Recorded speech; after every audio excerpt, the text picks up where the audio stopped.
Hi, it's Paul. Welcome to another unknown. This is a FNA of a supraclavicular lymph node on a 72-year-old man. He had a history of a lung mass on chest x-ray and query metastases.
So what's your diagnosis?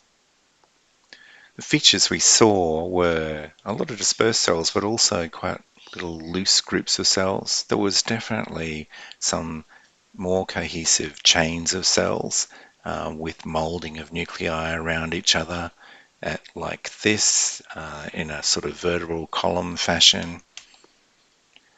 The cells themselves didn't appear to have much cytoplasm at all. In fact, looked hard for that lymphoid crescent of cytoplasm, but couldn't really see that anywhere. Guimses were sort of much more used for seeing that molding, but on the PAPs we could still see loose groupings of cells, and looking at the individual nuclei there was definitely some stippling of the chromatin, really no prominent nucleoli present. So this was highly suspicious for a metastatic neuroendocrine carcinoma. So what major differential diagnoses do we need to consider? Well, the classic one always with neuroendocrine carcinoma is lymphoma. This was ruled out in this case. I couldn't identify any of that lymphoid cytoplasms I talked about, the little crescent of cytoplasm that you see particularly on air dryeds. There was nice molding, and you will sometimes get a small amount of that with lymphomas, but not in groups like we saw. And there definitely were groups, so some quite tightly packed cohesive groups suggesting this was actually carcinoma. And always useful to check the PAPs and look for stippled chromatin and lack of nucleoli, both of which I think were there. And as well as that, there was really a lot more variation in nuclear size and shape, some quite angular nuclei and elongate ones that are not normally seen in non-Hodgkin's lymphoma. Finally, I guess a poorly differentiated malignancy of some other type might have to be ruled out. In this case, we had a clinical history of a lung mass, and so that really probably fits and suggests a possibility of a small cell carcinoma metastatic to the node.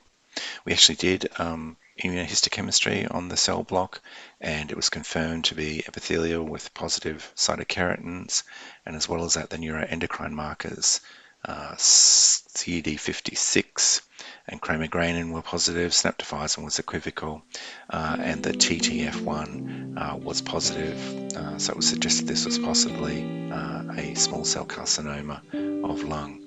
And CD45 was negative, so they weren't lymphoid in origin. So I hope you enjoyed that case. Thanks for watching.